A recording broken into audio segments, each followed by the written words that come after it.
Queremos saludar a Daniel Sánchez Reina, analista vicepresidente de Gartner. Daniel, buenas tardes. Encantado, Raquel. Bueno, momento de incertidumbre económica, momento de complicaciones. Estamos viendo rebajas de previsiones de la Comisión Europea, del Banco de España, de la AIREF, del Fondo Monetario Internacional. También vemos a muchas empresas, ¿no?, advertirnos emitiendo profit warnings o avisándonos de que en su sector en este momento está especialmente complicado. Alerta para directivos, mensaje para directivos. ¿Cómo protegerse de este momento de incertidumbres, de complicaciones económicas? ¿Cómo transmitir mensajes cuando las cosas vienen mal? ¿Qué dirías tú en un momento como este?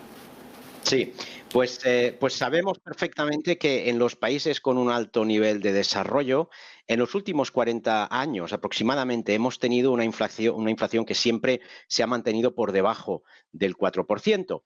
Claro, esto sumado a riesgos geoestratégicos, estos sumados a la incertidumbre que todo esto genera, pues obviamente provoca una serie de males en las compañías. Y estos males, en cuanto a cuáles son estos males, podemos destacar 4. Uno de ellos es la incapacidad de mantener un cash flow positivo. Otro es la alteración que se produce en el mercado, porque hay algunos partners que caen, algunos players que caen, otros que nacen, otros que se unen.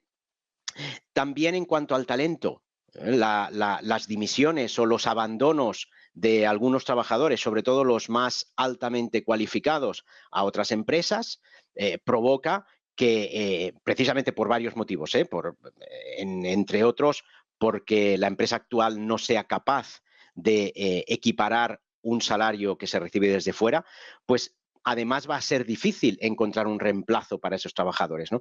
Y por último, pues la necesidad de acceso urgente al capital. Digamos que estos son los 4 elementos que más se alteran en una situación como la actual.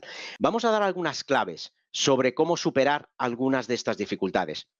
En cuanto a mantener un cash flow positivo, bueno, pues hay una muy evidente, que es reducir los gastos no estratégicos, ¿verdad? Es muy evidente, pero no siempre se pone en práctica, ¿eh? Queremos llevar a término todo aquel presupuesto de gasto que teníamos establecido contra viento y marea. Pues no, demos un paso atrás, reflexionemos qué gasto es no estratégico y quitémoslo de la ecuación.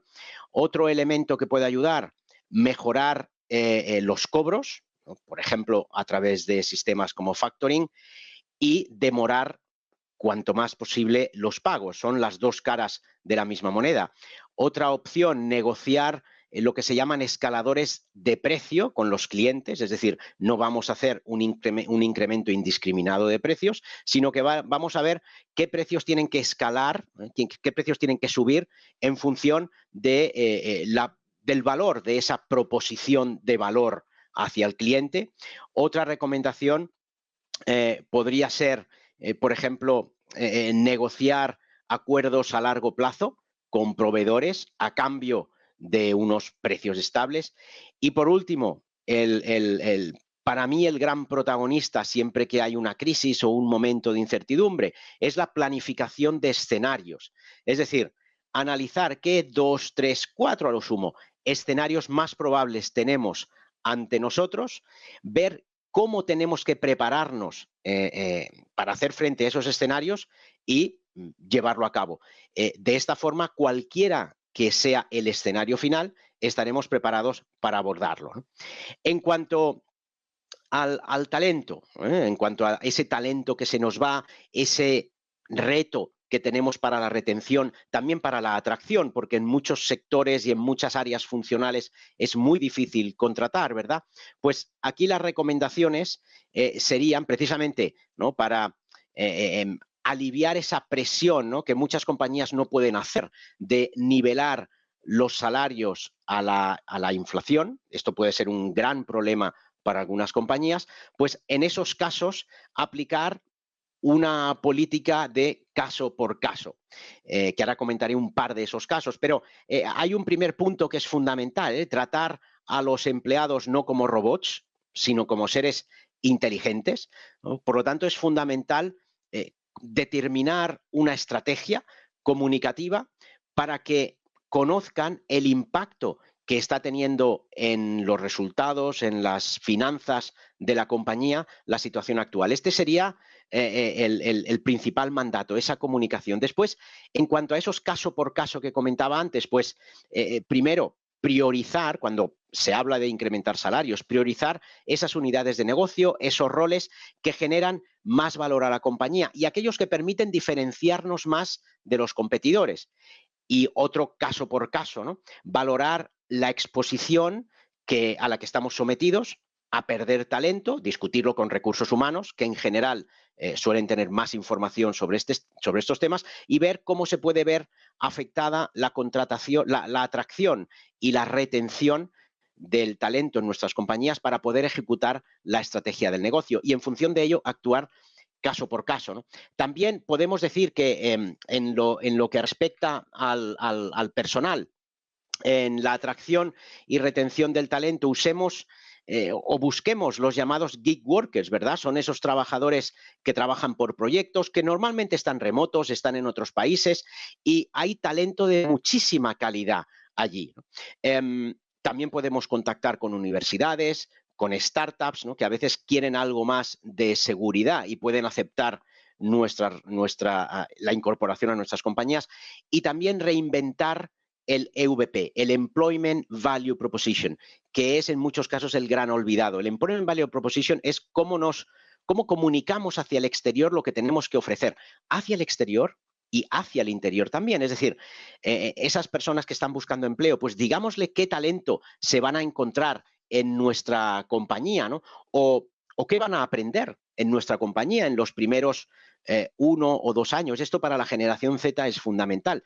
También para esta generación Z es fundamental saber qué valores nos definen como compañía, porque es una generación que se mueve mucho por valores y ahora que hay muchísima más demanda que oferta, eso puede ser un factor diferencial para ellos, ¿no?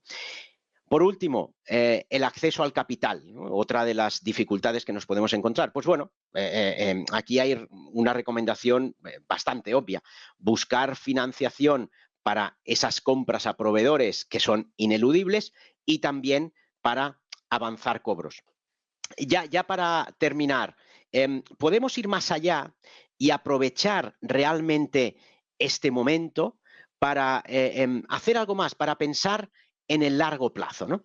Y ya sé que es difícil aprovechar estas situaciones para el largo plazo, pero existen un par de cosas que podemos hacer. La primera es invertir en aquello que nos va a generar más clientes cautivos, en el sentido menos peyorativo del término, es decir, qué planes de inversión, qué proyectos necesitamos para que esos clientes no se nos vayan.